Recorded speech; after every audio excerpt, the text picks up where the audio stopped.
Hello and welcome to Evessio tutorials. My name's Holly and today we'll cover how to create shortlists.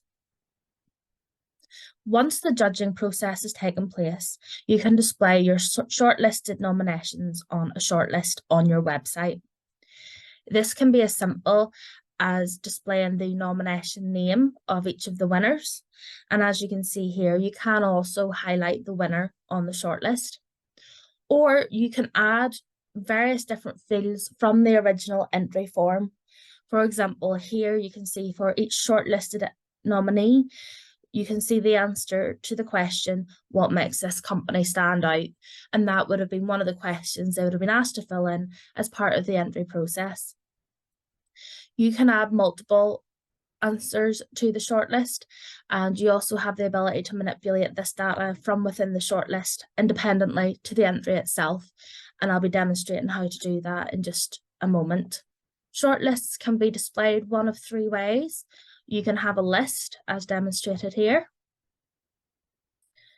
tiles, or in sliders. And to have a look at that in a more detailed shortlist, we have list, tiles, and sliders. So let's get started. First, I need to go to my judging round under awards and judging. My round is called shortlist, but yours may be called judging or whatever else you might have called it. And in the nominations tab, we need to mark entries as shortlisted. To do this, you go into each category and click edit results. And here you can tick the entries which have been shortlisted. You can also select those who are winners. And you'll do that in every category that you want to show on the shortlist. If you want to display the winner in addition to the shortlisted entries like this, you need to create a winners class. Once you've selected all the entries which will appear on the shortlist, we will then go to the shortlist tab. And you'll see the option to add new shortlist. The first thing we'll do is select shortlist from the three shortlist types. And if you have already selected a winner and added a winners class, you may choose to highlight the winner. And again, that will display something like this. Next, we need to give the shortlist a title.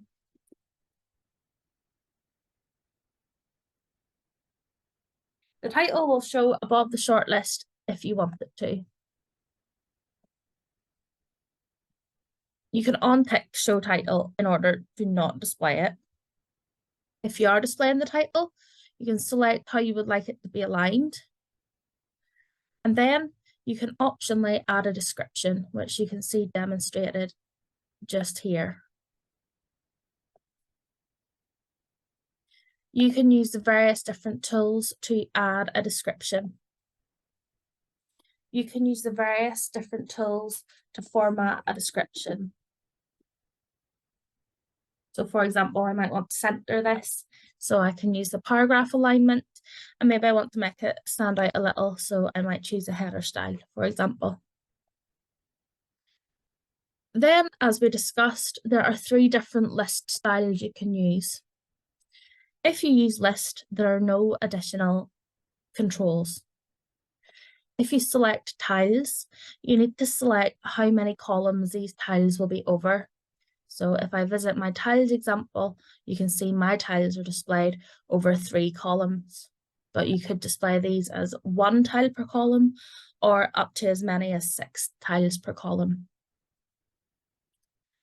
If you choose the slider option, you should always set it to 100%, and that means the slider will take up 100% of the column that it's in.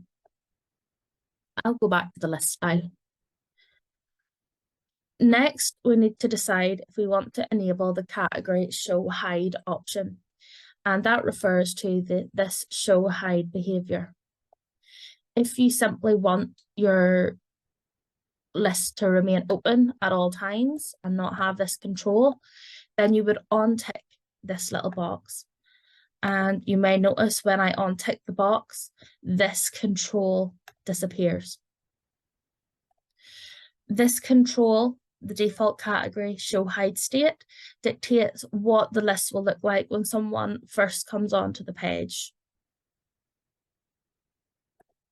So as my lists have open selected, when I come onto the page, the lists are open for me to see. However, if I select it closed, when I initially come onto the page, it'll look something like this, and the user can then open each panel. Jumping back a step, we also have a control for show category description. So you can see that in my lists, my category description is displayed.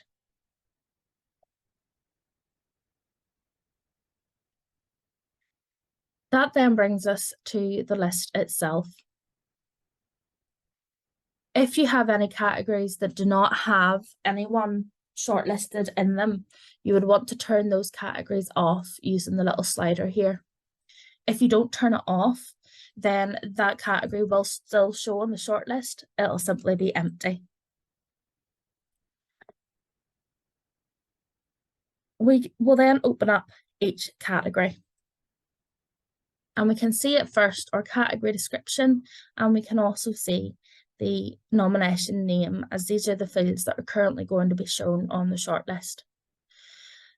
The really great thing about shortlist is I can make changes to all of these aspects without it affecting the original entry or the original category. So perhaps my category description is written in a way that was suitable for your entrance, but maybe it doesn't look so nice or be as appropriate for a shortlist. So I can change this category description. For example, maybe I want to now change this to just that, taking out the nominate section. Again, that changes it only for the shortlist. It does not change the original category. The same can be said for the nomination name. So for example, if somebody has changed their name halfway through the process and would like that to show in the shortlist, you could change it here, or equally if an organisation had been through rebranding. So I could change this company name, for example, to something different.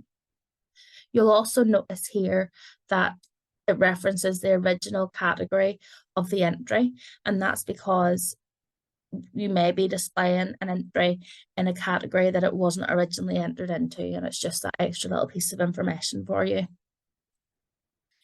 So if I was to leave it at this, I would get a shortlist, something like this, simply showing each nomination name.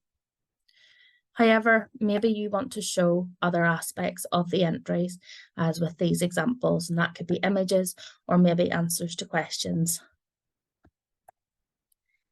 To do this, we do it on a per category basis, and you'll see the add fields option. Once you select that, it's going to bring you up a list of all of the questions that were asked in the entry form for this particular category.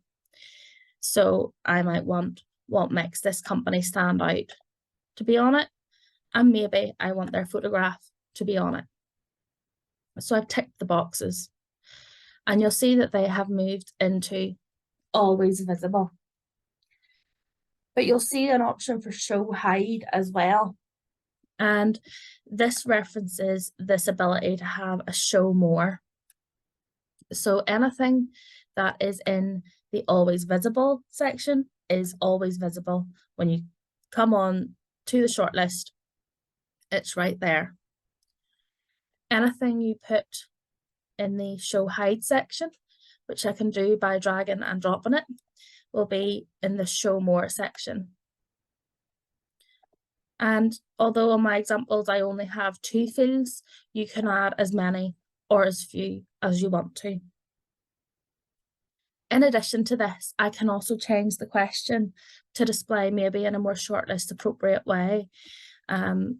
So let's say I want to change this to something like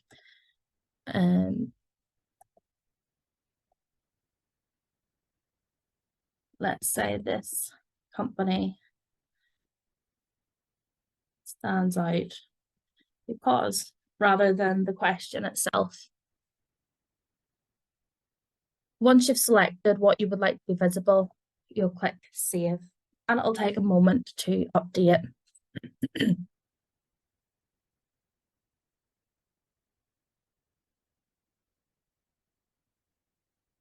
Now that it has loaded, for each nomination name on the shortlist, you will see their answers. And the great thing at this point is I can now also make tweaks to their answers. So, for example, maybe one of your shortlisted nominees has made a typo or something like that. Or equally, maybe you've rephrased the question and it doesn't quite fit. So I just click the pencil on what I would like to change. And maybe I want to take out this introductory section. Equally, maybe you don't want to include their whole answer, you want to include snippets from their answer. So you can go through each entry and edit as you see fit. And again, bear in mind, you'll want to do the same thing for each category. The other option is extra fields. So there may be something that you wish to include on the shortlist for each entry that was not a part of the nomination form. So maybe that is judges' comments. Maybe you want to pop something in that the judges have said about each entry, or maybe you've written up a little editorial about each entry, or anything like that, anything in addition to the form field. All you have to do is click on the field that you wish to include. And you can rename that field as well. So for example, you might call it judges' comments. That'll then add that field into each entry. And you can now go in and put in whatever it is you want to add.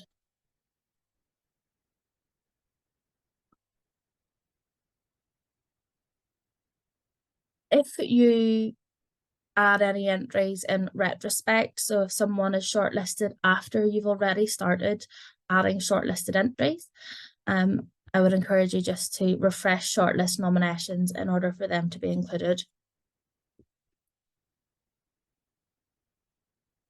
Once you're happy with your shortlist, you will click Save. As with all things in Evessio, creating it does not put it on a page. We need to go and actively put it where we want it to go. And to do that, I'm going to go to Website and Pages. And I'll then select the page or create a page to put the shortlist on. Now I'll click Add Content, Content, Common, Awards. And this file will be named whatever your judging round is called. So you'll click on that. And then you'll see any shortlists. So this is mine here. And I'll click Add Selected. I'll save my page and publish my updates. And if we preview that, I now have my shortlist. As with all content in Evessio, you can use column layouts to make the content take up more or less space. So if I selected a full width column for my shortlist,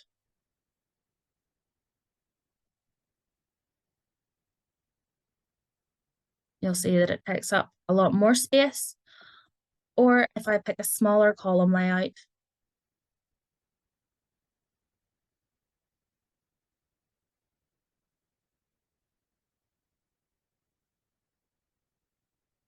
it takes up a lot less space.